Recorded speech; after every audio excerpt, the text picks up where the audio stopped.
Y'all in the winning circle, shot some squares though. You in the killing fields, ignoring the scarecrows. Yeah, ho, I'm Benny Blanco in the last scene, making the power play high off for caffeine. This is a tag team, fantasy the bad dream. The male version of Kerry killing the glass queen. Bati bloggers quit dodging my emails. Take that whack shit off, the real prevail.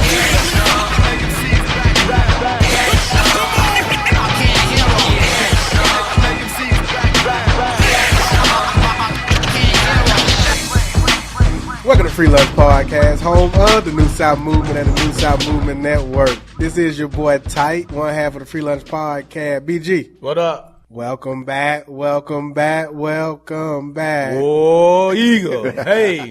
We at home, brother. Yes, sir. We back at the crib. Man, we had an opportunity to just walk this campus, man. You know, it's been, since 2012 since I've been back on campus, and this place has changed. Funny how things change in a short period of time. It really has, It don't take long at all.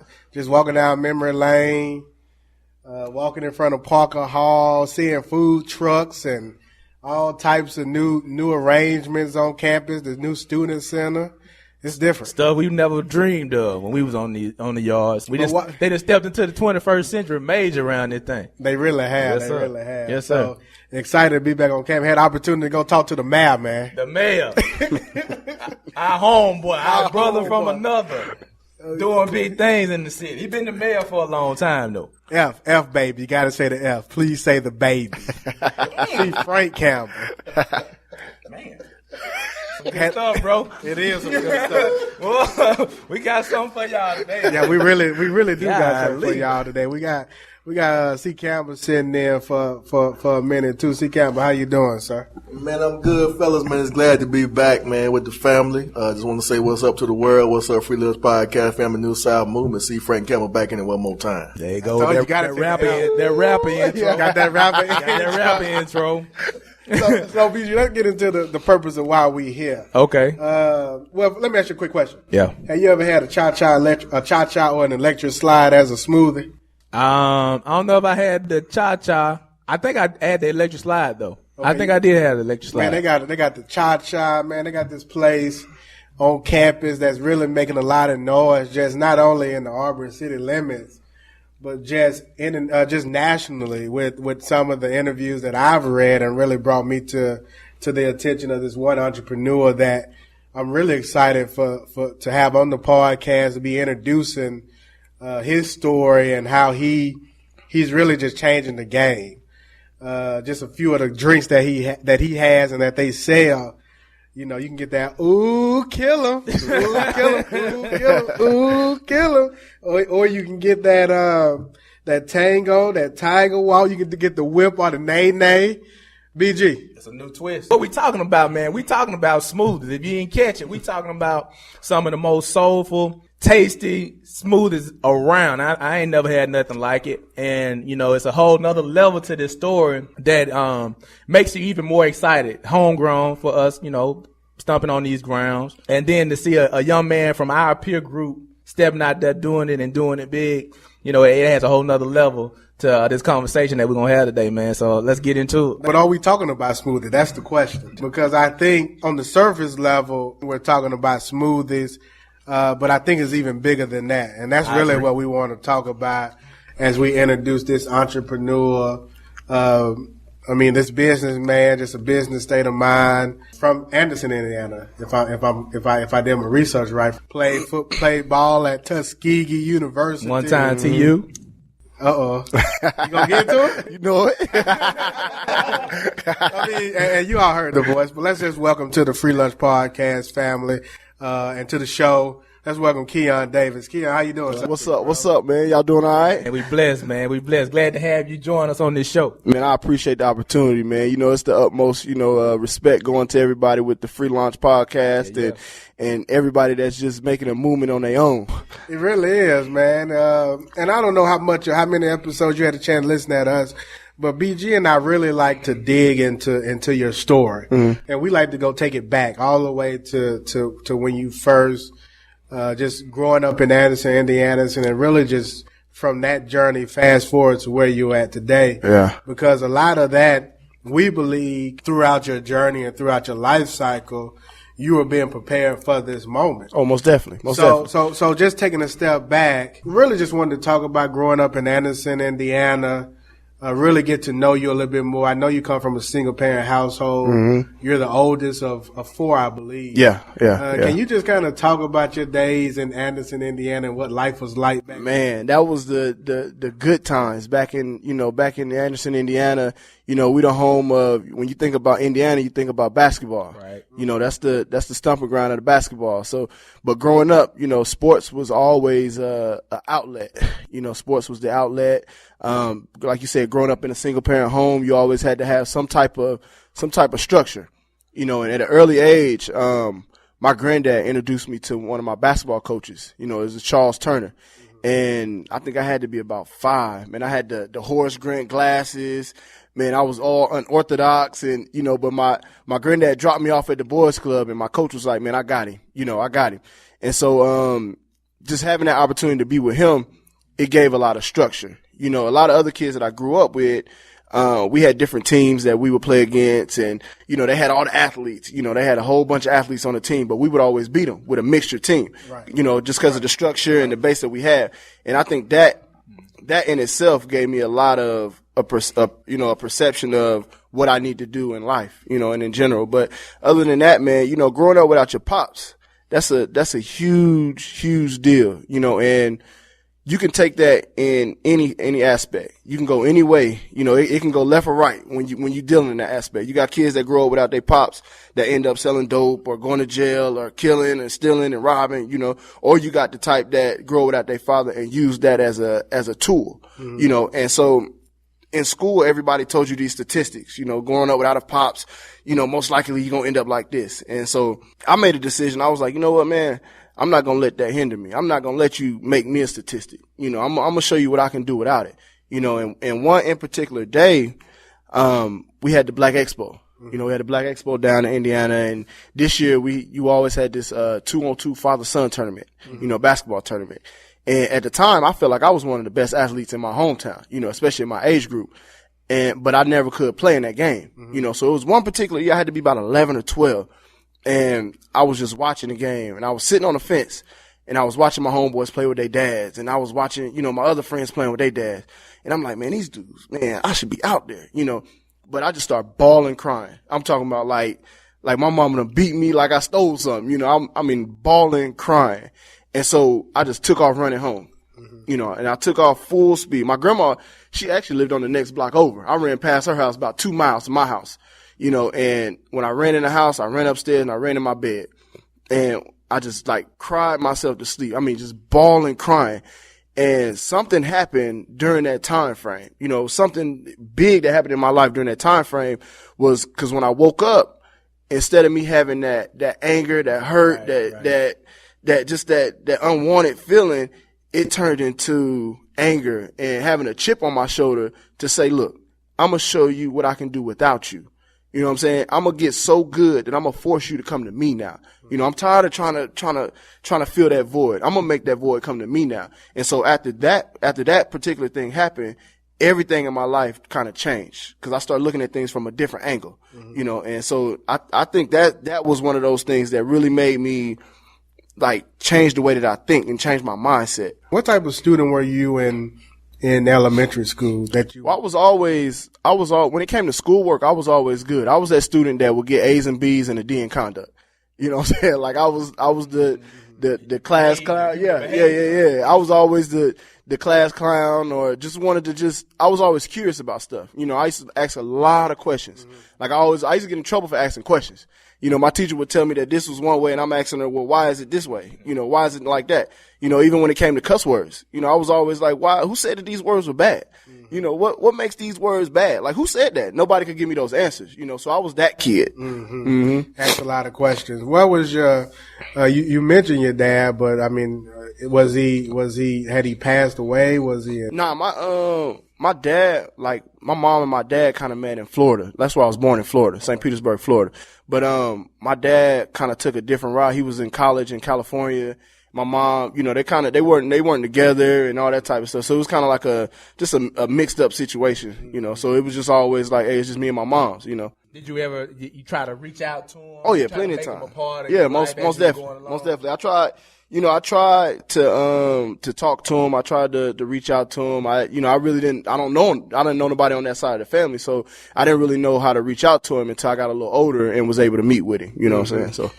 So even just going back to that time period, elementary school, you said at the age of 5 you were introduced to basketball? Yeah. I grew up playing baseball. Everybody, grown up playing baseball. I didn't even really like basketball at the time. I was a Ken Griffey Jr. fan. I played catcher and, I was a beast in baseball. And so I got introduced to basketball and, like I said, I was kind of unorthodox at it because it was new to me, but that really gave me a lot of structure. You know what I'm saying? A lot of structure. That basketball exposed me to the world too, because every year every weekend we was going to a different tournament. We was traveling all over the United States playing basketball. That's how I was able to see, one of the spaceships go off, in Cocoa Beach, Florida, just playing at a basketball tournament. Yeah. You know what, though, BG? They say you're only as limited as the land you see. Mm-hmm. And that's actually something that happened with me. I remember when it was part of the people-to-people student ambassador program, which I just found out they're ending that program. But what that program did for me was it introduced me to the world outside of Mobile growing up. And it sounds like basketball did something similar for you. Right, at an early age too. Mm-hmm. At an early age, it's really because when I speak to a lot of people and a lot of kids and stuff, I let them know like you can't just look at your surroundings, and think that's all you have. You gotta take it a step further. Like I know when you lay down at night, you had these visions and dreams of going to these different places or what different places might look like. So if you contract your mind into just thinking, well, I'm only as good as my surroundings, or I'm only as big as what I can see, or I want to be better than this person that I can see. Because I tell people all the time, like one of my things is I never compare myself to somebody I can physically see. You know what I'm saying? Like, I can't because I'm sitting right next to you. You know what I'm saying? I'm sitting right next to these people. When I had the opportunity to meet Diddy and all these different, high profile celebrities, it's like, I can't compare myself to you because I'm sitting right next to you. Right. So I want to compare myself to something that I can't even see yet. It's something like on that level. What level of responsibility did you feel at a young age, being the oldest and really having your siblings kind of look up to you? Oh, that's big. That's, do you think that alone played a role as far as developing that character and developing kind of some of your characteristics that you've taken on with even having your own business? Yeah, I think that in itself kind of it just developed, within. You know what I'm saying? Like I know I got my little brothers. I even got little cousins. I'm the oldest grandchild. I'm the oldest period. Like my mom had me when she was 15. Mm-hmm. She was on her own while she was 17. So I had to step up to the plate early. So that's one reason why, even when I was in school, I was always selling something. I was always trying to figure out a way to make some money, cause I didn't want my mom to have to worry about me cause I got little brothers. I tell her all the time, like, I'm gonna be all right. You know what I'm saying? You don't have to worry about me. I'm gonna be all right. I'll figure out a way, but having that responsibility, it kind of molded me into being able to get in different doors. You know what I'm saying? Be able to make things happen when nothing, when it's not supposed to be able to happen. You know what I mean? Talk about your mom a little bit more, like some of the things that she was telling you, even with you kind of being that behavioral issue. It seems like she was still there kind of facilitating your process. Oh, mom was a beast, boy. My Duke's a beast. Yes, sir. That's she is single-handedly one of the strongest people that I know in my life. You know what I'm saying? Out of all the things that she's been through, out of all the things she was able to accomplish, like I said, she had me when she was 15. Black girl magic, BG. Oh yeah.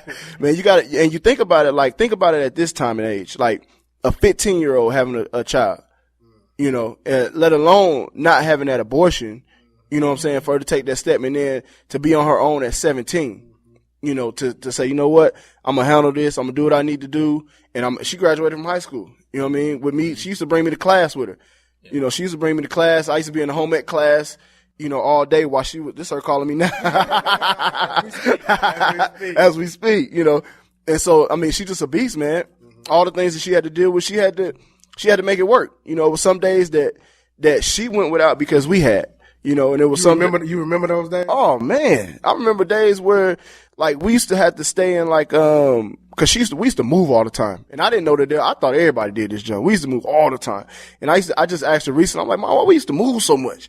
She was like, man, look, I just didn't put up with nothing. If the landlord didn't fix this, I was out of there. You know what I'm saying? Like, and so she just always tried to make a way. It was one time I think we stayed in a hotel one time for like a month. And every day she would get us ready for school. She'd take me to school. She'd take my little brothers to school, you know what I'm saying? And then she'd go off to work. And then as soon as after school, she was there to pick us up. You know what I'm saying? Make sure we had food and all that stuff. You know, so like, my dude's a beast. She a beast, boy. Were there any coaches or anyone that you can think of that also played and contributed to developing you as a young person? Man, my granddad played a huge role. Mm-hmm. He played a huge role in my life, man. He was really like, cause see, my mom and my aunts. So it was my grandma, my mom, and my aunts, you know, and then it was me. So I'm in a household full of women. You know what I mean? So when my granddad came along, he would just take me with him. Like everywhere he go, I'm with him. You know, everywhere I remember days where I would live with my mom and my granddad had this dually truck, the old school dually with the pipes on it. Mm-hmm. Man, I can hear him as soon as he hit the block, you know. Here come Papa. Man, he used to, every single morning, my granddad used to make me an egg and cheese sandwich and give me $5 before I go to school. Every single morning, like clockwork, you know. And this was elementary school or this middle? This was like middle school, like every day, you know, every day a different level. He used to pick me up, we go to McDonald's, you know. Then after that, it'll just start being like, he'll start making the food. And then, you know what I'm saying, as we got older. And he was just always there for me. You know what I'm saying? He was always telling me different things to think, you know. I can still remember to this day. You know what I'm saying? He used to tell me things like feed people with a long handle spoon, you know, and just different things that I would go through in my life. It was one experience that I had where he was telling me that everybody that say they're your friend, they're not your friend, you know, and it was one time we was at the boys club and I'll never forget this jump, man. It was crazy.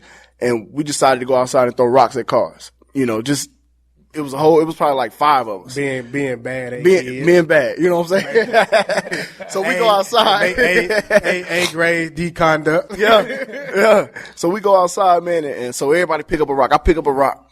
And so these other cats, they launching them. They letting them go. So I get ready to throw and I'm like, ooh, I think I know them. You know what I'm saying? Like, ooh, nah, I ain't gonna throw it to that one. You know? And so one of them threw a rock and it hit a semi-truck. And so the semi-truck pulled over and came in the boys' club. So we took off running. So I'm like, shoot. I know I ain't gonna get in trouble. I ain't even throw no rock. You know, so long story short, they brought everybody in one by one. And them folks, they all walking out. The kids walking out. I'm the last one to go. So I'm like, shoot, we straight.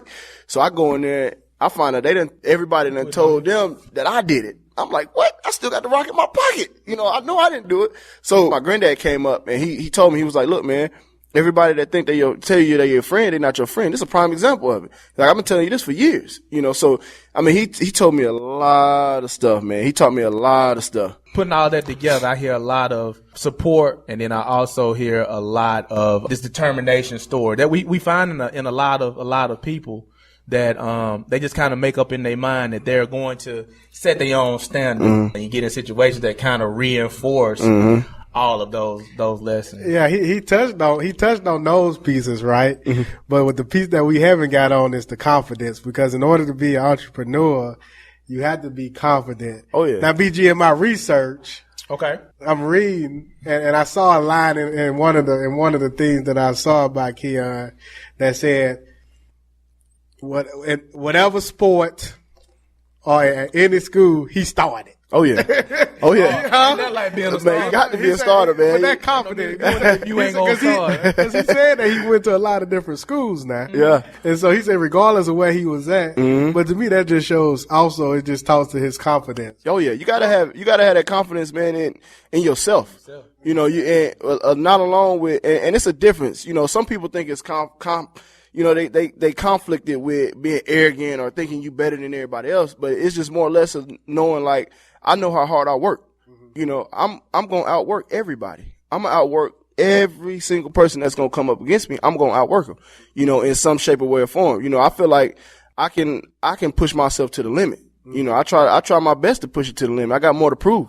You know, I got a bigger chip on my shoulder than you do, you know, so how did that correlate to just back in your high school days? Talk about a little bit just about your high school days as far as playing sports.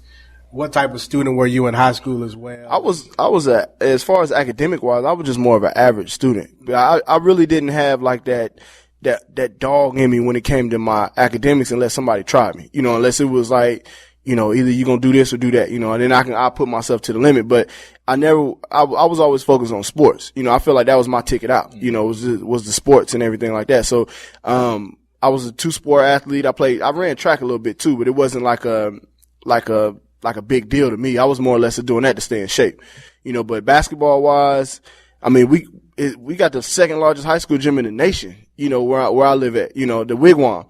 And so that in itself was just like everybody want to be a part of that. You know, we got some of the best players to come out. So, I mean, that was it, you know, but then having that football, I was more of a football at heart when it was in high school. So I played basketball as well, but football was where I knew I had my opportunity at, you know, so I really focused more on that and let basketball be another outlet for me. What position were you playing?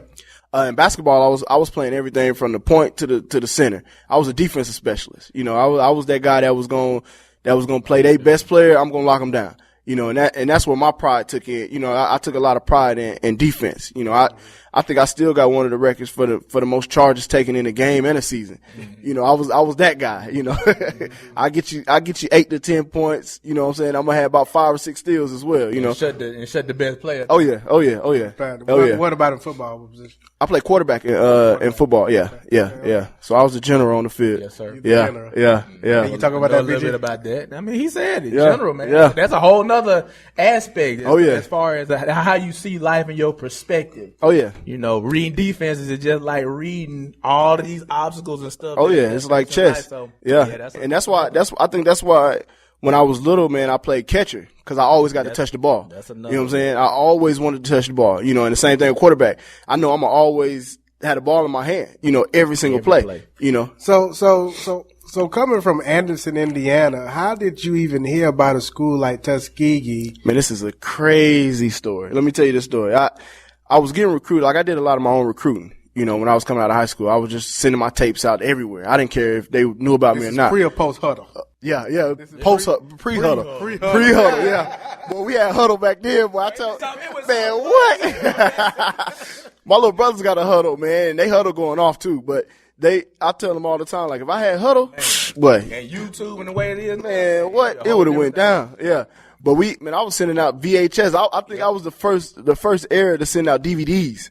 You know what I'm saying? So I was sending out DVDs, but I was sending them to every school I can think of. Man, I wrote a list of every school that I would possibly be able to go to, and I was sending them out. You know, and my coaches, they didn't really know nothing about it. You know, I was just doing it on my own. That's the way it typically is. Yeah, I was doing it on my own. But then what happened was I was getting I had went to a visit to Louisville. It was my very first visit, you know, and I went there and they showed me a great time. You know, and my mom, I what he said, right? You're showing a great time. Are you familiar with the allegations that are going on today? But I know Alabama State, they took me on. Oh, yeah. I had a great time. Oh yeah. And see, I was like, man. A great time. I'm 17, man. Like, boy, I'm trying to win a brother. And I went solo too, so. What? Man, yeah. So I went solo and so I was calling my mom. I was like, Mom, boy, it's amazing up here. I love it. She was like, boy, do me one favor. Do not sign no papers. Right. And I was like, all right, cool. You know, that's my first visit. I know I'm going to have a lot more. So I was like, you know what? I'm going to verbally commit.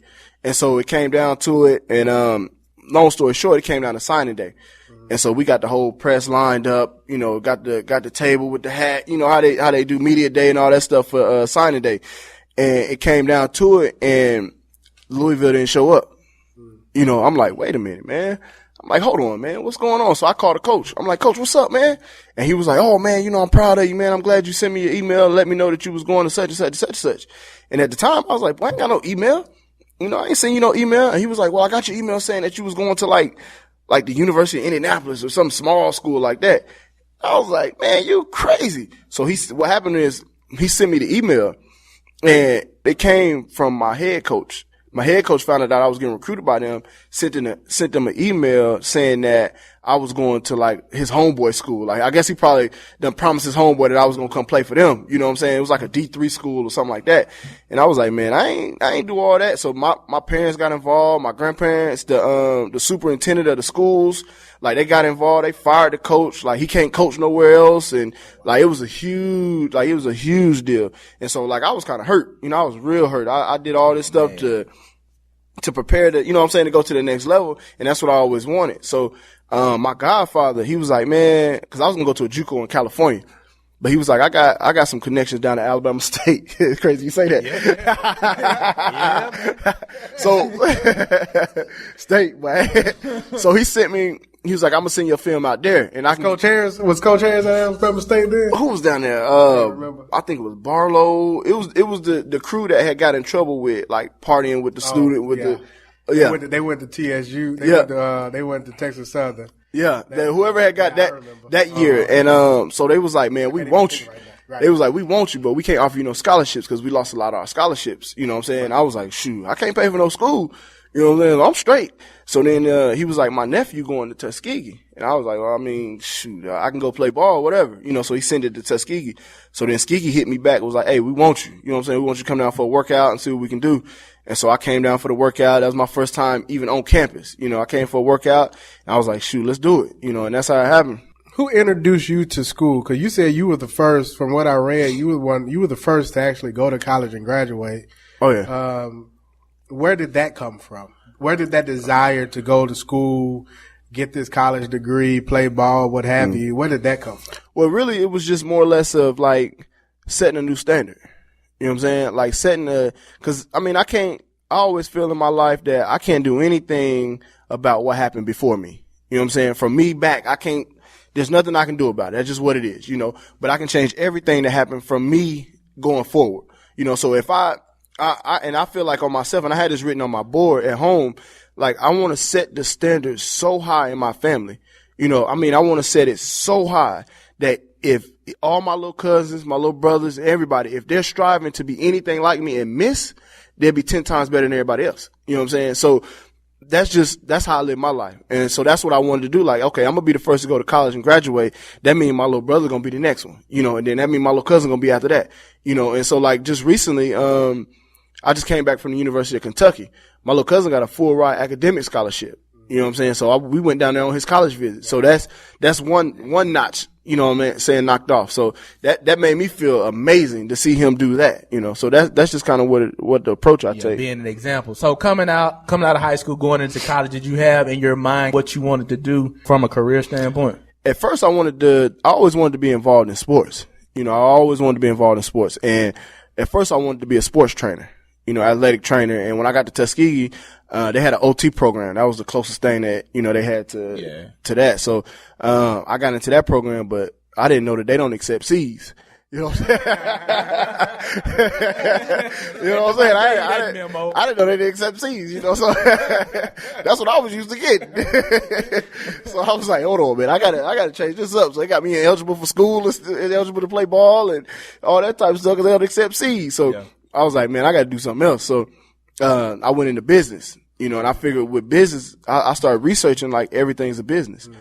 Everything from churches to hospitals to schools, everything is a business in the standpoint. So I was like, shoot, I can go into business. I can do anything I want, you know, and then I got introduced to a couple of, sports agents, you know, so I was like, man, I think this might be it, you know, and so I got into sales and marketing and business administration and I went with it like that. So those were a couple avenues that I did during that time. That was kind of going to be your focus to get your degree with sports management, doing some kind of sports agents or what? Well, it was just more or less of like which direction I wanted to take my career. You know what I mean? Cause I felt like I was talented in a lot of areas, but it was just, I didn't really know what area I wanted to go in. You know, I was just willing to just take the opportunity. So we have this debate all the time. It's not really a debate, it's a conversation, but help us understand help me understand how did Tuskegee help develop you as a young person? Going to a HBCU, getting away from Anderson, Indiana.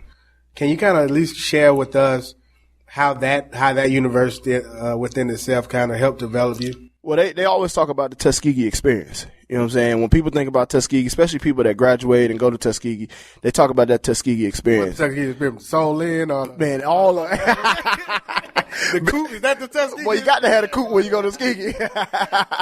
But see, when you think about Tuskegee experience, man, you got to do everything on your own. You know, I mean, you gotta get in them lines to go get your financial aid. You gotta go get your classes. And I mean, they don't baby you over there. Like there's no babying over there at all. Like if you gonna do it, you gotta do it on your own. You know, they're going to give you what you need. They're going to give you the tools to do it, but you're going to have to figure it out on your own, you know, and I think that really, really helped me in developing in that aspect. BG, was that your Tuskegee experience? Well, you know, I ain't had no. But my parents had the Tuskegee experience, and that's exactly what from that experience causes not only you to kind of be very independent and figuring it out and putting it together on your own, but it also creates like this network and the Tuskegee family. The Tuskegee family is real because you start leaning on people, and they tell stories all the time about how, you know, you make those friends on campus, and then you start going to those friends' homes for the holidays, and, and those become friends. Oh yeah, and, you had lifetime friends. Yeah, or family for life. Man, I got a group of guys that I was with, man, since freshman year. You know, we've been cool ever since then. And I mean, we done been through it all. We done been through the struggle, you know, staying in the PJs, you know, somebody getting their house broken into, not having no food, getting the food stamps to, you know what I'm saying, to share it up. We barbecuing at, you know, somebody's house just to, you know, I mean, we had it all. You know, we did it all, man. Smart guy. He did everything right, but one thing I learned was he decided to pledge an organization outside of the ones that we're all involved in, you know, making South Five Fraternity Incorporated. So I learned that you remember Calvin Alpha Psi? Oh, most definitely. GE, 08, baby. 9 club, 5 club. I got some family members that's gonna love that. Yeah. Man, that was a dope experience though. You know, going through that and learning certain things through a process, you know, and I tell people all the time, if I can get back to that mindset that I was in during that time frame, man, it was crazy. Man, you can conquer the world, man. If you can take that mindset and apply that to life, man, you can do whatever you want to do. That's true. And damn near go to jail and I be thinking about it. Just had that conversation. Bro, what were we really thinking? What were we thinking, man? You be in a different place. Yeah, you be in all that other stuff. Man, what? You be in a whole different mind frame. A lot of stuff don't matter. Sure don't. You know, a lot of things don't matter, and you just take that approach. It's like, I got to get it done. You know, I got to get it done. There's no ifs, ands, or I have to get this done. Yeah. Yeah, been there, done that. Oh yeah. Got the T-shirt. Been there. So you graduated from Tuskegee, business school. Yep. Got a business degree. Yeah, I got a double degree, sales and marketing and business administration. What happened next? Well, after that, really what happened was I was supposed to graduate 2010, and I found out that I didn't take a English freshman course in April. We were supposed to graduate in May. You know, so like this was another defining moment in my life, really, because I had a job with Regions Bank, and I had interviewed with Regions Bank for maybe like it had to be over a course of like a couple months. You know, where I was doing multiple interviews. I was driving up to Birmingham and meeting with the CFOs and different levels of their corporation, and they only picked 5 out of like 1,500. You know, and I was one of the 5 that they picked, but when it came down to it, I couldn't take the job because I didn't graduate, you know, on time. I think the job started like May the 20th. You know, we graduated May 9th, you know, and I was like, man, like, I thought my world was over with. You know, I didn't know what to do. I didn't know how to come back from that. It was just like, dang, man, everything that I had, I thought I was, you know, on the right path. But what was Tuskegee saying? How did they allow you to get that far along? That's the Tuskegee experience. Yeah,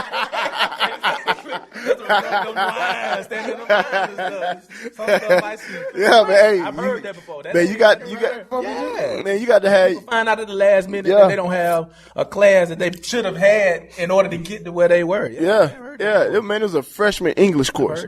I was like, man, y'all can't just give me a C on that junk of salt, man. You know what I'm saying? I got a job that I don't work hard for and all that type of stuff. And they was like, nah, you know, you got to do this. So, I decided to take the class. I didn't want to take it over the summer. I was kind of hot, you know, and I still wasn't gonna have a job. I was like, forget that. I'm just gonna chill this summer. So, I took it over the fall. You know, I took it that fall. But what I did was I went and got a job selling cars. So I was selling cars for Hyundai of Auburn. And that's where it started. Plus, my wife now, she was in vet school. Like she, you know, most women, man, they got their career lined up, what they want to do, where they want to go. And she had a plan, you know, and I was like, well, you know, the biggest thing in vet school and going to that next level is support. You know, so I ain't gonna just dip out on you and leave you. Like, I just figured out, you know, so while she was in vet school, I was like, I'll just get a job over here at Hyundai of Auburn and sell cars while you doing that, and we go from there. And so that's what I did. You know, I went and I was selling cars. I was slanging them cars too, but I mean, I was good at it, you know, and not trying to toot my own horn, but you know, when it came to selling, that's something that I'm comfortable with. What's your sales pitch? What'd you tell him? Man, I had a mean closer. Boy. I have a closer. Man, I got a mean closer, boy. That mean closer, boy. I gotta charge people for this closer, man. I can't just be telling everybody about closing. You gotta come to my closing class for that. To the closing class for that one, huh? Yeah, man. No, but what I used to do, man, I used to just get personal with them, you know. And I had a teacher of mine I had a professional selling class, and Mark Anthony, man. If anybody know anything about Tuskegee in the business house, you know about Mr. Freeman, Mark Freeman, boy. You know about this man, Mark Anthony Freeman, boy. If you know about Mr. Freeman coming from Tuskegee business house, he's the man. Mm-hmm. I mean, he's gonna make sure that you have all the tools that you need to get to that next level. You still talk to him? Oh, every chance I get. Every chance I get. So he's read the articles. He's seen. Oh yeah. He's seen all the news about the former student. Oh yeah. And actually, when I was in school with him in his professional selling class, he took me to a business conference at Morehouse. They had a selling competition down there, and he took us down there, and we actually entered the competition.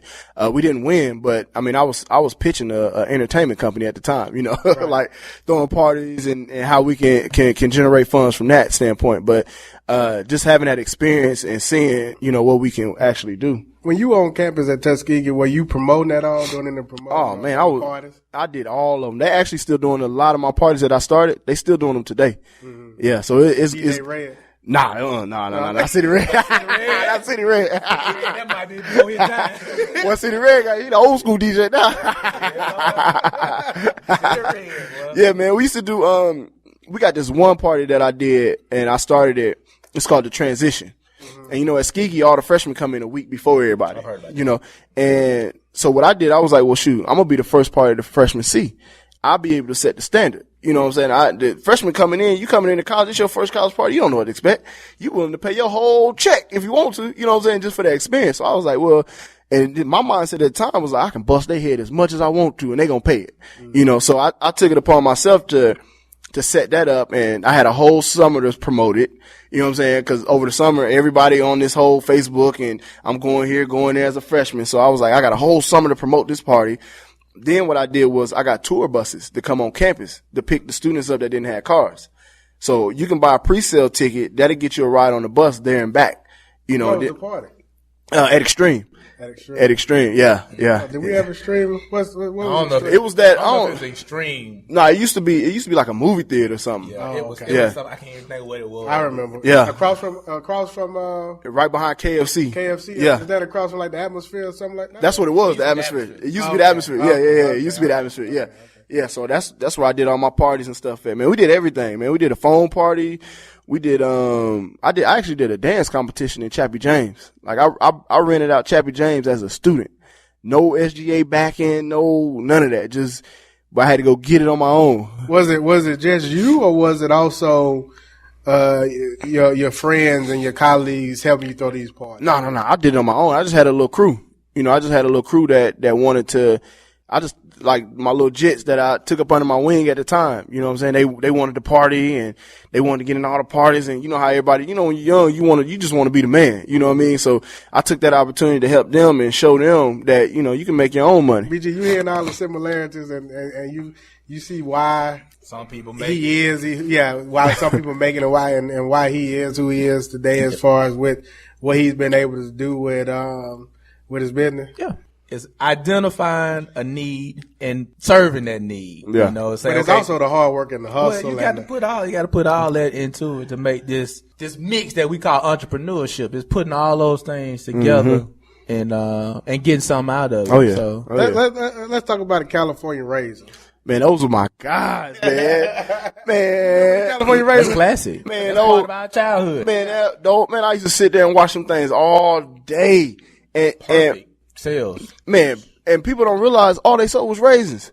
That's all they sold. But they had one of the best, like, like they would just capture your attention, especially kids, and just how they moved and the songs and just the whole vibe of the Cowboys. Man, those are my guys, man. Those are my guys. I used to love them. You graduated from school. You did the car salesmanship. Then eventually you go back, take that class, graduate from Tuskegee. What happened?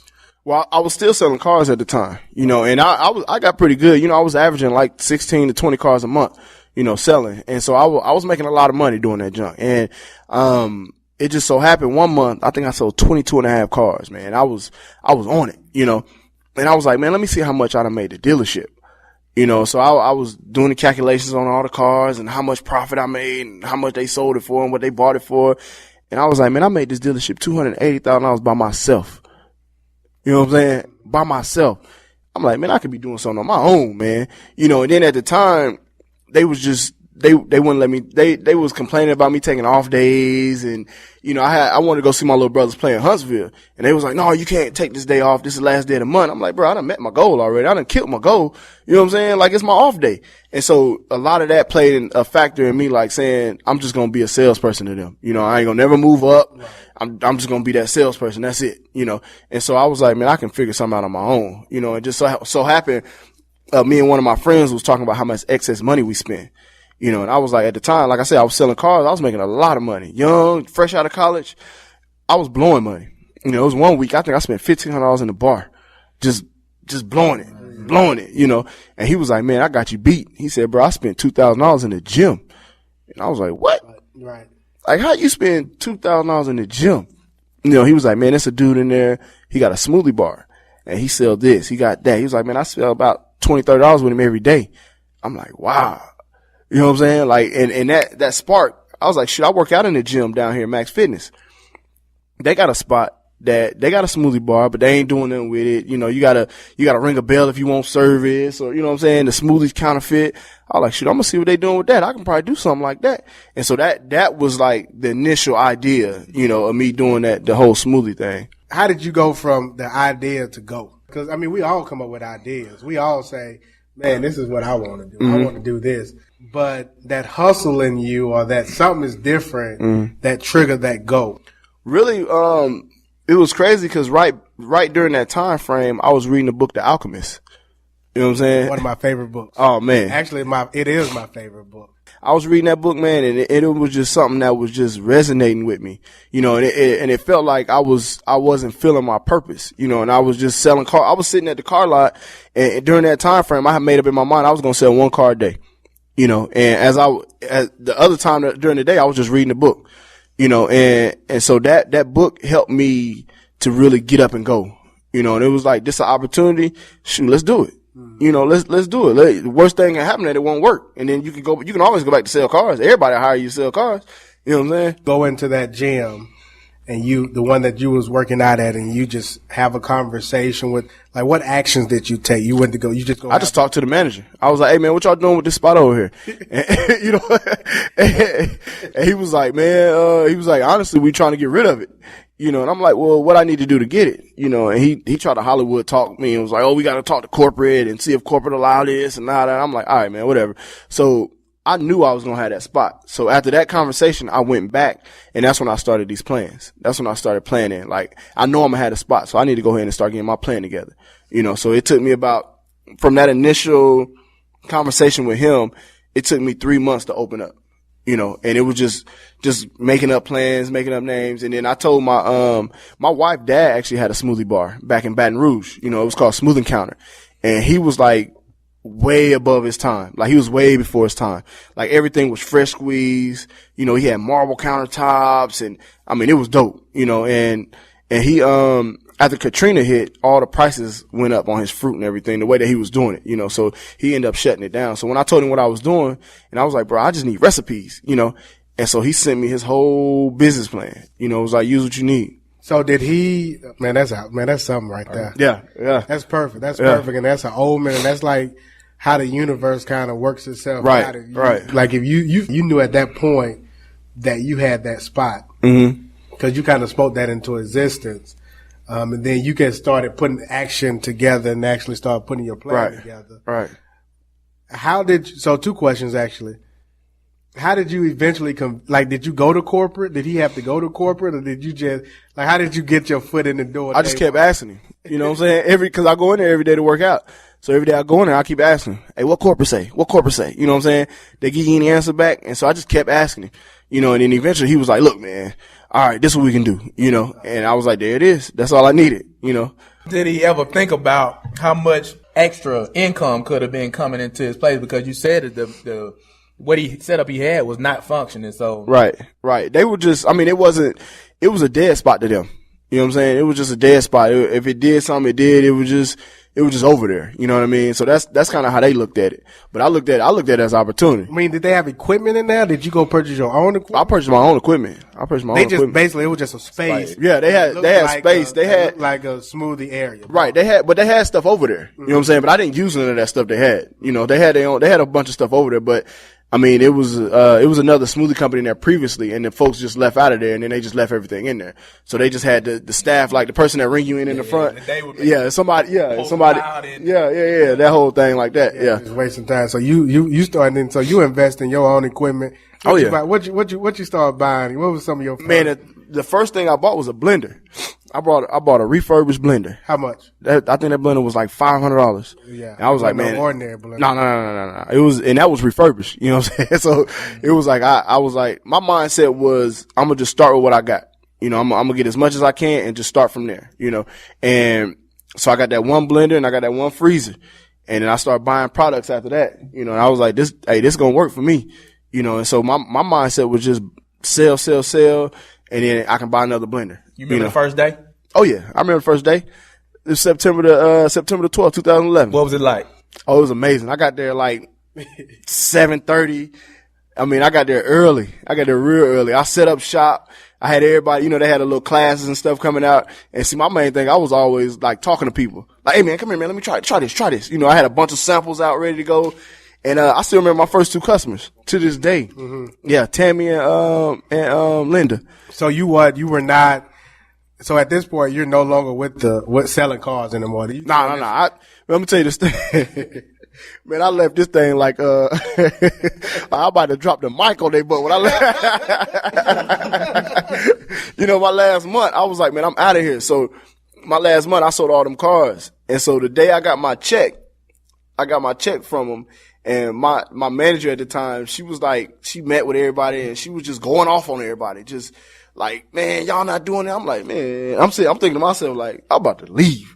And so, so she kept going off. I just got my stuff. My stuff was already packed out of my desk because I've been getting my stuff out of there the whole month. I just got my stuff and I just walked out. And she was like, what's going on? So we had another car lot, like our main car lot was down the street. So I went down there to talk to the owners and stuff. I was letting them know, like, look, man, I appreciate the opportunity, but I'm going my own route. You know what I mean? So after I did it, I just left. You know, I just got up and left. I'm out of here, man. But I tell people though, man, all the time, man, you can't have no plan B. You know what I'm saying? You can't have a plan B at all. You got to cut the rope. You know? But what is your wife? I mean, are you married at this point? No, but we was together. Me and my wife was together. Right. But what is she saying? She was like, she all in with me. Mm-hmm. You know, she supporting the whole thing. You know, she like, hey, if this is what you want to do, and I'm with you. So that was September the 11th? Yeah. September the 12th, 2011. That was September the 12th? Yeah. I'm talking about, so what day did you quit? Oh, I quit the 10th. The 10th. The 10th. And 2 days later, I opened up. Oh, wow. Yeah, 2 days later, I opened up. I was ready to go. You know, I already knew what I was doing. When I got off work, I was doing my other stuff. I was doing my business stuff while I was at the job. You know, so after that, I was gone. Let me ask you this. Had you been practicing with them recipes? Oh, yeah. The product was going to be like when you started giving it to the people? Man, I've been practicing, cause see, he gave me his whole recipe book. Mm-hmm. And so like some of the stuff that he had, I didn't have, you know, so I had to tweak it. So like instead of having mango juice, I just use regular mangoes. You know what I'm saying? Or instead of having like pineapple sherbet, I just use pineapples. You know what I'm saying? And so like I just tweaked it to where it worked for me. When you was having a conversation with your homeboy that said he was spending $2,000 a month or what have you, like did that come to your mind? Did you say, man, my girl's dad used to sell smoothies? At that time it didn't. But then it took me a while to even realize and call like, man, hold on, man, I'm tripping. You know what I'm saying? Emily dad used to have this one. Let me call him, you know? Yeah. And that was that was how that happened. You know, it wasn't like, okay. So that wasn't in the front of your mind, like, okay. Nah, that wasn't. You saw the idea, like, man, I can make some money selling smoothies. Yeah. I know this place over here not being used. I'm finna figure this out. Right. And sell smoothies. Right. And it just so happened. Right. That your girl dad had a recipe book. Right. Okay. Right. Just so, and it worked out like that. You know what I'm saying? And I was like, wow, it's just crazy how this actually worked. And then it's crazy because me and her dad are so much alike. You know what I mean? And now that it's like I'm kind of going down the same path that he went down. You know what I mean? Unconsciously. Not saying that I'm just trying to follow everything that he's doing, but it just so happened that everything is gearing me towards that direction. You know what I mean? So first day was good. You was excited. You had the first 2 customers. Did it just take those first 2 customers for it to catch fire, or was it kind of a steady process? It still was a hustle. You know, it still was a grind. It still was cause it was new. You know what I'm saying? Nobody was actually used to anything even being over there. So going from having a dead spot to having a spot that's actually over there, you know what I mean? It's kind of like people just walk past it and not think twice about it, you know, but then they start eventually, like I was sampling, I was going out while they was working out. I was betting people like, man, if I can do this, you got to buy a smoothie. You know what I'm saying? Like just having that interaction, you know, and I used to speak to everybody when they came through and when they was leaving. And just trying to engage and have, you know, a personal atmosphere for them. How busy is that gym? It's any gym it depends on the type of atmosphere you have in the gym, you know, and when most people think about gyms, they think about, oh, you got 1,000 people coming in every day, you got this, you got that, right. But the gym is really seasonal. You know what I'm saying? When it's hot outside, ain't nobody in the gym. Right. Everybody outside. You know what I'm saying? So that was one of the hard aspects that I had to learn about the gym is actually the time frame. Even the summertime down here, you know, it being in the school, in a college town, the gym dead during the summertime, you know. And the campus is dead. Yeah, campus dead too. So I had to be able to adjust during those times and had to learn the waves of the business in the gym. How long were you in that gym before you decided to kind of branch off? Man, I did 6 months in that gym and then I moved to another gym. That was that was crazy. Like I did that. They had another gym in Columbus, the same company. Mm-hmm. They had another gym in Columbus. So Columbus is like an hour away, an hour ahead, you know, and I did that. I did that on just like, hey, I'm going to just go. I'm going to figure this thing out. I'm going to just go, you know, and I was doing that, but I didn't have any systems in place. I didn't have any procedures. I didn't have no training manuals. I didn't have none of that, you know, so I was just going off of, I got somebody in this gym and I'm going to go to this gym. So you had 2 gyms? I had 2 locations. Yeah. So you still had somebody working for you, right, at your main gym, right. And then you decided to say, okay, I'm gonna go open up your company then? Smoothie Groove. It was still Smoothie Groove. So it was Smoothie Groove. So let's talk about that then. Let's talk about your plan. Cause I mentioned that earlier, the California raisins. When you were putting your plan together, how did Smoothie Groove come into play? Well, you know, I mentioned my wife's dad. You know, his company was called Smoothing Counter. You know, and so it was smooth in the letter N, you know, cause he had the marble countertops and all that type of stuff. Well, so I wanted to kind of pay homage to him, you know, saying that he helped me with the recipes and all that type of stuff. So I kept the smooth N, you know, the smooth with the letter N. So I was like, man, I got to come up with a dope word for, you know what I'm saying, to come in. But then I put like, I had all kind of stuff. Like, I mean, I had a bunch of different names that would go with it, but then I found groove, you know, and at the time, like groove kind of correlated with the California raisins, you know, at the same time, it was like the modern day word for swag, you know, back in the day, you know, everything grew, you know, and so it kind of just went and I was like, that's it right there. That's it. That's what I'm gonna go with. So that's when I got the name from. And then I came up with my characters. I actually got my characters first. You know, like I said, I used to be infatuated with the California raisins. So I wanted like a modern day version of those, you know, so that's where I got. Who's teaching you this? Where are you learning this from? Is this coming from Tuskegee? Is this just coming from you being observant and saying, okay, I need this? Like, where's this plan? I mean, are you talking to your wife's dad? Like, where's all this? No. All this just came from my mind, I guess, you know what I'm saying? Just my vision. You know, it was just all a vision to me. I used to be up late nights, man, just sketching stuff out, writing stuff up, drawing stuff out, you know, just coming up with different ideas that would work, you know, just doing that junk on my own, you know what I mean? And that's where it all came from. Do you have names for the character? When I first started, I started off doing like my orange was named Sit. You know what I'm saying? I was trying to give like the original names of the fruit, but give it kind of like a little upbeat feel. You know what I mean? Upbeat feel to it. But I never did really go into that. But what I wanted to, that's what I want to do. I'm actually going to start getting back into that because I'm going to start animating them and giving them a whole personality and stuff like that. So we're going to start doing some stuff with that. We're going to do some claymations just like the California Raisins. Right. We're going to do the same thing. Kind of get them on screen and get them moving around a little bit. So now you got 2 locations. Yeah. These 2 gyms. Man. Stressful? What? That's why I don't have no hair now. Stressful? Man, it was crazy because if something happened, let's say I was in the gym in Columbus and something happened down at Auburn.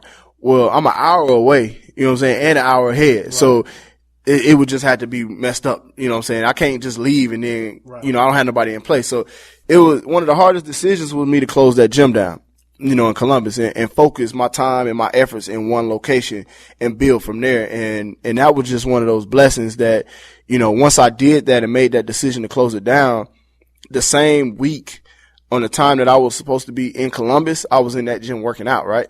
And I was in the sauna and I met the guy that, it was a guy that I met that I had known him before and we were just talking and we were just having a conversation and about my smoothies and what I'm trying to do and where I'm trying to go. And at the time, Auburn was just building that, the rec center. Mm-hmm. And I was like, man, I'm trying to get in contact with the people to put my stuff in there. I was already in the gym, so it just makes sense to get in the rec center.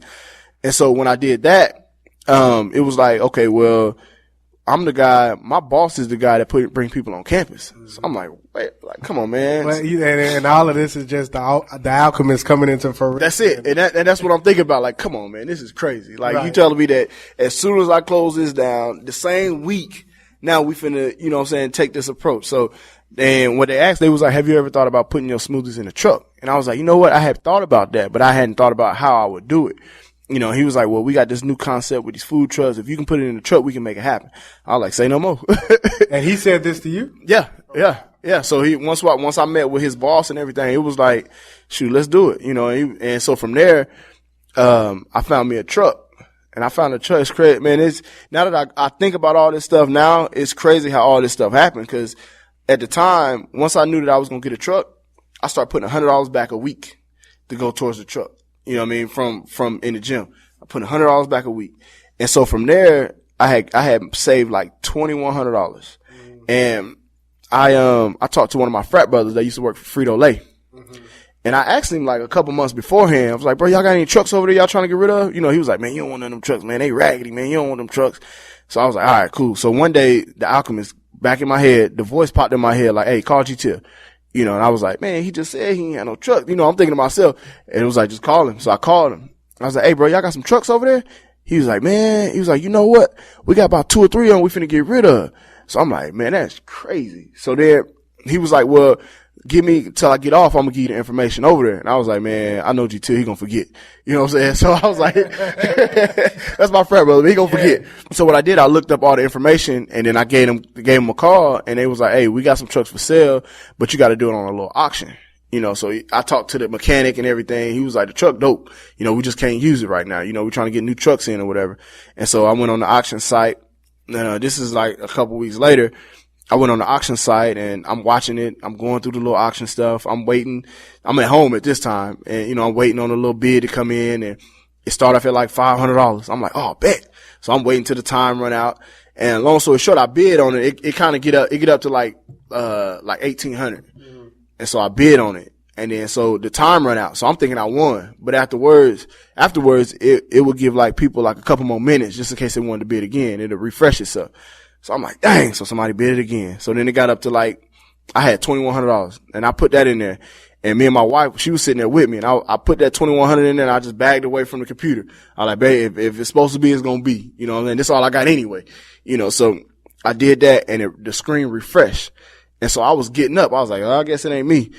And so as I was getting up, my wife was like, look, you won. I was like, what? So I looked at it and it was like, congratulations, you won the bid, you know, such and such. And I was like, wow, that's crazy. So that's how I got my first truck from Frito-Lay. And that's how but that's also in correlation how you was able to get on the campus of Auburn University. Right, correct. That was the way that we was able to contract with Chartwells and Auburn University. What year is this? This was I think it was like 2012. 2012, late 2012. Yeah, that's amazing. That they saw that in you because you at this time you kind of a young startup. Right, you kind of established and you in Auburn. We kind of got this industrial boom that's going on. You got other established type of smoothie Right. company, but they saw something in what you were Yeah. presenting that they say, hey man, we want you to be a part of it. You know, and that's one of the biggest things, man. Just having that blessing to be out with that opportunity. You know, being blessed with the opportunity to, you know, to go for it. And that's what I tell people all the time. I just need the opportunity. You know, give me a chance. I'm gonna show you what I can do. You know, How much of this is you going off your gut with? all of it. Yeah. How do you eliminate heart and mind and be able to focus on making decisions using your gut? I honestly just feel like, you know, once you get a feeling, you got to go with it. You know, cause that's that omen talking to you. You know, that's that voice in your head. You know, and that's the voice, to me, that's the voice of God, you know, telling you the opportunities that you can take. And what happens is most people don't listen to that voice, and it starts off real loud. It starts off like a yell, you know, and the more you stop, the more you don't listen to it, it gets quiet, you know, and then it starts being a whisper. And then you just don't hear it no more. And I feel like those are the people that miss out on what they're supposed to be doing in life, you know, by not listening to that voice. So anytime I hear that voice, I jump, you know, no matter what it is, you know, and I think that's been the biggest key to one of my successes, you know. How do you hear that voice? I just know, cause normally I either, like when I'm driving, I normally hear them when I'm driving, cause I normally drive in silence, you know, or I have my audiobooks on. You know, I don't really too much listen to the radio unless I got ads playing and I want to hear what they sound like, or, you know, if I just, you know, every now and then you want to hear some Future or something like that, you know, but I normally just listen. I ride in silence, and that gives me a moment to think, you know, and it kind of gives me some clarity and all that type stuff. So, I mean, that's most of the time when I hear it. Where's Smooth and Groove at now? I read some numbers, talking about how much the business has profited, last year, what that anticipated growth is for this year, and then for 2017. Yeah. Some of the numbers I saw. We've talked about how you started in that small one gym. Yeah. And now you took us on purchasing your first truck. Mm-hmm. How many trucks? How big are y'all today? Well, right now we have two trucks. We got 2 trucks. We have 2 storefronts, and then we're about to open up in Walmart. So that's kind of where we are. Exclusive alert. Major key alert, cloth alert. Yeah, we about to take that plunge and doing some partnership with a major corporate company like that. So, we're just trying to keep growing, you know, and trying to keep getting better at what we do and mastering what we do, and just keep giving out the best product possible. What should people know about Smooth and Groove? What makes you who you are? The experience. Anybody can make a smoothie. You know what I'm saying? There's only so many ingredients that you can put in a blender to make a smoothie. You know, there's nothing special about that actual process. You know what I mean? But what happens is I take the approach of like coffee. You know, and I'm trying to master the art of coffee, you know, and it's not saying that I want to sell coffee or anything like that, but when people think about coffee, you think about something that's based off feeling, you know, because coffee does not taste good at all, you know, it does, and that's why people put cream and sugar and mocha and all that type of stuff in that coffee to make it taste better. But it's all about how that coffee makes you feel. You know, when you wake up in the morning, the first thing you grab is your coffee because you don't want to have that groggy day, or you don't want to have that you dragging all day long. But not only that, but you know how you feel when you don't drink coffee, you know, and you don't like that feeling. So in order to not have that feeling, you're going to drink this every day. You know, so we try to base our company off an experience. We want you to feel like kings or queens when you come to my establishment.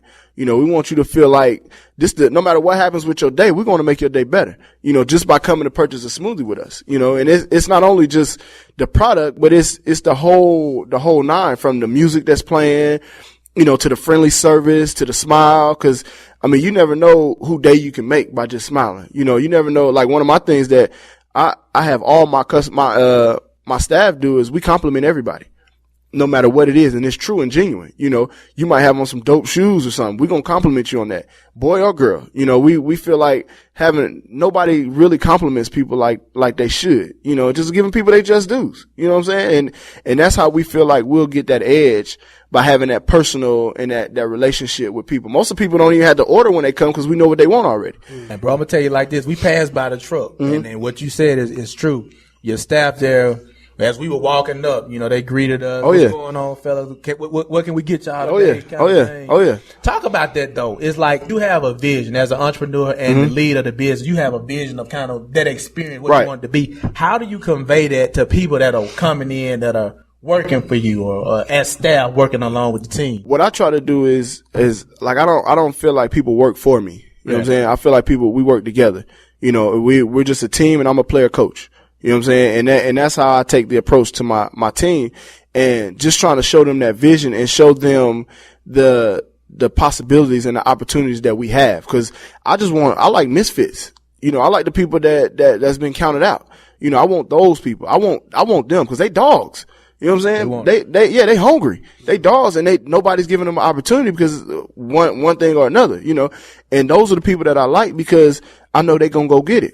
You know, with all costs, they dogs. They've been counted out just like I have, you know, and they want an opportunity to prove themselves. You know, they want to show people who they really are, and just showing that, like, nothing that I do is I never take full credit for nothing, because there's no such thing as a self-made anybody. You know what I'm saying? No matter who it is, you gotta have a team. You gotta have a strong team behind you. I mean, it's amazing stories, but a lot of people have these amazing stories. How did you even get this article I'm looking at here? I went to that conference. I went to the Black Enterprise Conference.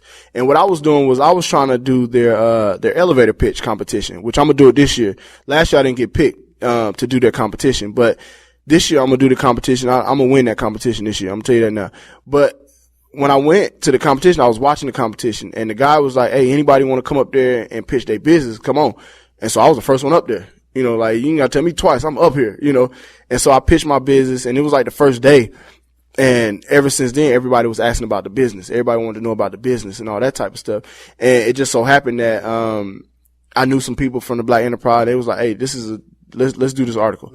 You know, and so that's what happened. And that's kind of how it started. But we was nominated for an award, the Entrepreneur of the Year award, last year. When the Black Enterprise interview happened, after you had some of the grind and some of the just the hard work you had put forward up until that point. So right. you had already had the 2 trucks and right. Okay. Yeah. It was just more or less it was like the icing on the cake. You know what I mean? Like, I never knew I was doing anything like extraordinary. I just was going for what I know, you know, and trying to make it way for me possible, you know, make the best way for me. So what's next? Cause you even today you came in here with 2 things that, juice. Yeah. Juicing. Oh yeah. So you even stepping outside of the smoothie kind of business, and you're even now going into juicing. What's next with your juicing? Well, what we trying to do is we trying to establish something that nobody else is doing, you know, and just trying to make everything possible for us to gain more customers, because we got a lot of people that want to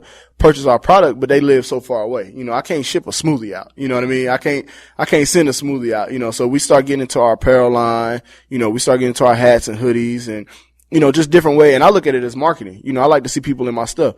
Like, you'll never see me with somebody else's brand on. You know, I got my own brand, you know, so what we're trying to do is just establish multiple different avenues to where we can create some income coming in from multiple locations. Cause a smoothie, I mean, during the winter time, everybody don't want a smoothie. You know, but so we want to make a product that you can have year round. You know, so with your food, you're going to drink something with your food. So why not drink one of our juices? You know, or, you know, it's cold outside. We got hoodies too. You know, things like that. So we can still create a stream of revenue coming in, even when the weather, you know, we don't want the weather to have to dictate everything that we do. You have investors, you have people that are pouring in also and trying to invest in your business. I don't have any investors. It's just you. Just me. Everything. And you know, I'm kind of getting into within like a rock and a hard place, you know, because with growth, you know, and being able to grow fast, you know, you're going to have to take on some type of financial, you know, backing. But like with me, I've always had the motto of just grind until you can. You know, I don't have any credit cards, anything like that. If I can't get it, I just can't get it at the time. You know, I got to keep going until I can. You know, I can purchase it. But that's where I've been. So like with the Walmart spot, we got an opportunity to open up, I mean, as many as we want. You know, it's not just a 1-store deal. They actually sent me 150 stores, you know, that I got a possibility of going into, and it's all based on me. You know, so possibly having some type of financial backing can explode, you know, and take over a whole market, you know, real fast, you know, so. And the product is good. I got this Uptown Funk. It's got pineapple, carrot, orange, and coconut, 100% juice. Oh yeah. I'm killing it. Yeah. But it seems like what I'm getting is it's more than business to you. It seems like this is just a step into something bigger. Man, am I picking that up right? One thing that I look at is like my business has nothing to do with me personally. You know what I'm saying? My business it absolutely has nothing to do. It's for a bigger picture. You know, it's for a way bigger picture than just me. You know, I was just chosen to drive the vehicle. You know what I'm saying? And having the opportunity to do so. But like, for instance, if I hadn't started my business, we wouldn't be sitting here talking right now. You know what I mean? And different people that I come in contact with, I wouldn't have those opportunities to come in contact with these people. And I feel like with this business, I have to open up more doors. You know, I have to be able to open up more doors for different people and like just have something for my family. You know, and I had a guy the other day ask me how much would it cost to buy my company. I told him you can't buy it from me. You know, because I'm not doing this for me. I'm doing this for my family. You know, my goal is to create 10 generations worth of wealth. You know, 10 generations worth of wealth, you know, and a lot of people can't even fathom what that looks like. You know, like, and if you think about Sam Walton, he's maybe 4 generations in right now, you know, of people benefiting from what he's done since he's been gone, you know. So I want to be able to create 10 generations worth of wealth so that my family can be set up for 10 generations after I'm gone, you know, and do it like that. And I just want to create millionaires, man. I've seen you do some motivational videos. Oh yeah. We got this whole going to Clark. Yeah, we speaking with for Dr. Kimbrough. We speaking to his whole business class and everything. But I started this brand called Millionaire Money Talk, you know, and I think the concept really came from this article, you know, the Black Enterprise article, you know, on pace to become a millionaire and everything like that. But I wanted to help motivate people from a standpoint of just changing your mindset. You know, just thinking like a millionaire. You don't have to, I've always thought like a millionaire. I thought I was a millionaire even when I was in elementary school, you know, and just having that mindset and changing your mindset from not just being a check to check or I can only do this because I only have this. It's like you can do whatever you want to do with whatever you have. You know, your mindset dictate how you feel. Your mindset dictate what you can accomplish, you know, so that Millionaire Money Talk is just more or less of helping people dictate and change their whole mindset, you know, from where you are now to where you actually can be, you know. You know, they sold us a dream and we've all, I know a lot of my peers have goals and they wish they were doing their own thing. BG, we sitting in front of someone that's actually doing that. Yep. And he's doing it in a way that it's hard work. It's pride, passion.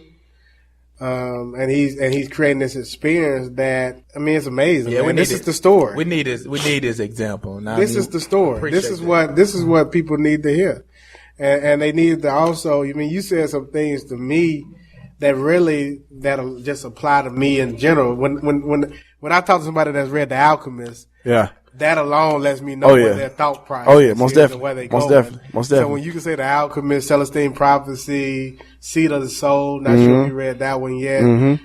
When you start reading them type of books, of course, Think and Grow Rich. The Black Choice. Kimbrough. Kimbrough. When you start reading those type of books, it just shows you the type of mindset that you can develop, man. So I really respect you, what you're doing, Keon. Congratulations on the little one. I heard you just had a baby. Man, this girl right here is everything to me, man. That girl, my little girl, man, is like the story behind this though is like, I've been going through a lot, you know what I mean, with this whole situation, but, I was actually going down I won the elevator pitch competition for the National Urban League, you know, and that was held in Florida, in Fort Lauderdale. So me and my wife went up there. It was supposed to be a 3-day trip. My wife, 21 weeks pregnant. Well, the second day we there, her water breaks. Oh, wow. Yeah, in Florida. So we, it's crazy. So we ended up being down there from July till the day before Thanksgiving.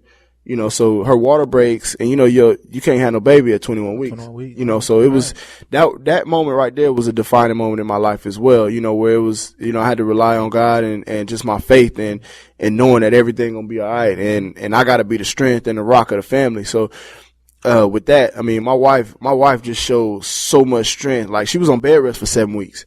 I mean, only thing she got up to do was use the restroom. Mm-hmm. And she barely was like, hey, I might need that pen. I don't even want to move, you know. I want to make sure that I can do everything in my power to make sure that this little girl is straight, you know.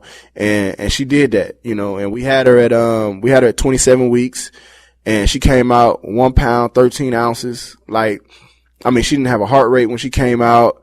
They had to, when they resuscitated her, she had to get a chest tube because air got in her chest, so it wouldn't allow her lung to inflate. Like, she had all that. So she was in the hospital for 11 weeks, you know, and I mean, she just had so much growth and so much, like, you could tell she was determined, you know what I mean? She had that dog in her. And now she at home every day. I wake up, she's smiling at me. Oh, yeah. You know what I mean? Now she 11 pounds. I think she 11 pounds, 6 ounces now. She going on 6 months. And I mean, she's growing fast, man. She's growing fast. Yeah. Oh yeah. Talk about your wife. We talked about everybody. That's the one person we left out. And I do want to give you opportunity just to talk about the relationship you had with her and how she supported you as an individual and even the business, etc. Yeah. My wife a beast, man. She you know, she's actually a vet. So she's a vet now. She has her own company. It's called a Partners Relief Service. So what she does relief work for vets. So whenever, you know, vets want to go out of town or they need a little extra hand in the office, they'll hire her, you know. So she's a monster at what she do, man. But she's one of those type, like, we think completely different. You know, I'm all over the place. You know, I think about so many opportunities of what can happen, and she thinks black and white. You know, it's either this or that. You know, there's no in between. There's no gray area. There's no, like, it's either this or that, and that's it. You know, but having her and her mind, like, she pushed me to get a lot better. She always pushed me to be better. Like, I can, even from the way that I speak, you know, I a lot of time my grammar has been all over the place, you know, and she'll, Keon, look at what you said. You know, that don't even sound right, you know. You know, and me, I'm being stubborn, like, man, whatever, man. I'll just leave me alone, you know. But essentially, she knows what I'm trying to do, and she know where I'm trying to go. So she's trying to do everything in her power to push me to that point, you know, and vice versa. She knows that I'm just not going to sit around and just let her just be a doctor. You know what I mean? She's going to be the best doctor in the world, you know. So, I mean, that girl that's my rock. That's my backbone. That's, every time, it's been days when I come home crying because of my business, and she just like, baby, it's gonna be all right. You know, it's all right. You got it. You know, and she just motivates me to keep going and keep striving. Tuskegee grad, right? Oh yeah, most definitely. Okay. Most definitely. She used to dance. She was a piperette. Yeah, she was a piperette. You hit well, I won, didn't I? I won. And your mom, brothers, how are they? They're doing good, man. My little brothers, they're actually they're going into their senior year. They're getting highly recruited. We just found out that they'll be able to graduate in December. You know, they take one class over the summer, so they'll be able to enroll in whatever school they get. You know, they get a scholarship from. They'll be able to roll in December. They still in Anderson? No. They live in Huntsville. Yeah, they play for Bob Jones High School. Yeah. Oh, okay. Okay. Yeah, they some dogs too, boy. They some dogs, boy. Yeah. Keon, bro, we appreciate you, man. I appreciate y'all, man. Talking to us. We know you're a busy man. So we appreciate you just coming and dropping some gems on the people from a different perspective. I mean, oh yeah. We in the same peer group, so to see you doing it and constantly growing is motivation and inspiration for many people. You know what I'm saying? So keep that light shining, bro. Oh, most definitely. I appreciate it. I appreciate everything. Shark Tank next. Man, you know, I've been applying to Shark Tank, man, but they don't ever hit me back, man. You know, and when we upload this, send this to them. Yeah, I mean, and then it's crazy because when I see them and then I see Shark Tank and then I see the people that's on there, I'm like, come on, man. Like, really? Like, man, give me a shot, man. But, you know, everything gonna happen in due time. You know, when yeah, in due time. This is all a process. This is all part of that journey. You're gonna look back over this podcast, this interview, and you're gonna remember, man. Oh yeah. Look where I was, look where I'm at now. Man, it's talking to. Man, we got so many opportunities that I mean, it's ridiculous, man. And it's all about just surrounding yourself with good people, you know, surrounding yourself with people that want to grind and want to grow and give them everybody opportunity to shine their own light. So how can the people get the access to your product? Man, just go online, man. Stay LinkedIn. Everything, man. You go to the website, it's smoothandgroove.com. It's SMOOTH, the letter N, groove, GROOVE.com. And you can find all our products, our apparel. You can order your juices online. You can just stay connected with us on Instagram, Facebook, Twitter.